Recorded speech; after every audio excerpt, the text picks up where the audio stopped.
Bonsoir Caroline Fiat. Vous êtes députée La France Insoumise de Meurthe-et-Moselle. Vous avez été aide-soignante et vous suivez de près ces questions de santé à l'Assemblée. Un mot d'abord de ces perquisitions. D'un côté, des engagements pris par Orpea, de l'autre, est-ce que ça vous semble en mesure de répondre à la crise des derniers mois et aux demandes des familles ? Bah écoutez, la perquisition est quand même une bonne nouvelle. Je rappelle que 50 familles ont porté plainte pour maltraitance et mise en danger de la vie d'autrui. Donc c'est très bien que la justice prenne en main cette affaire qui n'est pas une petite affaire, ma foi. Concernant leurs effets d'annonce, moi, j'aimerais entendre qu'ils vont revoir leur politique, qu'ils vont arrêter de vouloir se faire de l'argent sur la perte d'autonomie des autres, parce que c'est le cas d'Orpea, comme d'autres. Hein.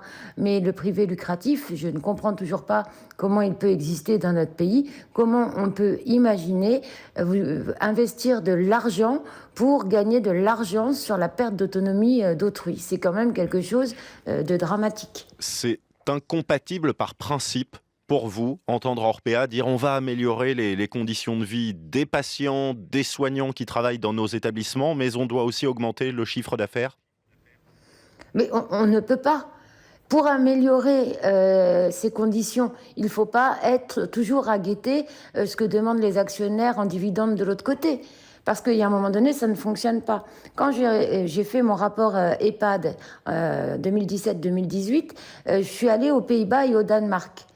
Et là-bas, quand je leur ai demandé s'ils avaient du privé, ils m'ont répondu oui, associatif. Je dis non, mais du privé lucratif. Ils m'ont fait les gros yeux en disant mais comment ? Il fait, c'est interdit, on ne peut pas permettre de gagner de l'argent sur la vie des autres. Et je vous parle du Danemark et des Pays-Bas, pays ultra-libéraux. Donc, il y a un moment donné, il faut savoir être ferme et dire non.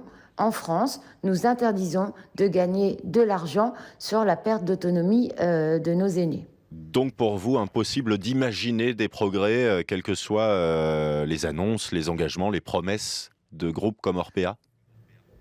Ils partaient déjà de tellement loin que j'ose espérer qu'ils arrivent à progresser un petit peu, que les résidents puissent avoir à manger, puissent avoir des protections.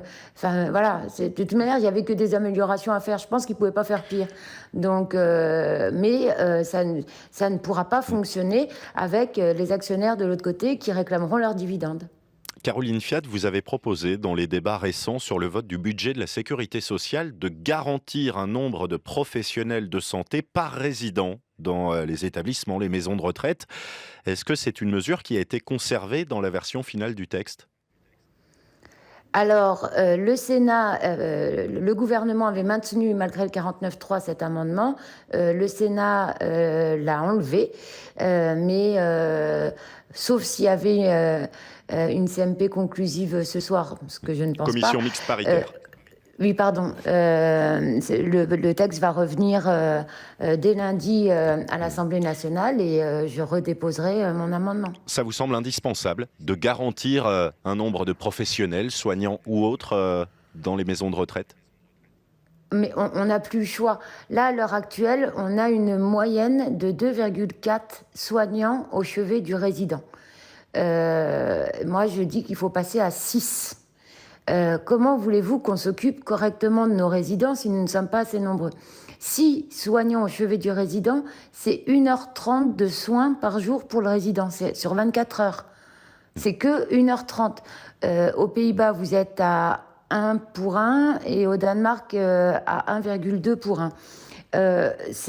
Voilà. Donc là, c'est vraiment un ratio minimal pour freiner cette maltraitance institutionnelle, pour ne pas dire gouvernementale, sur nos aînés.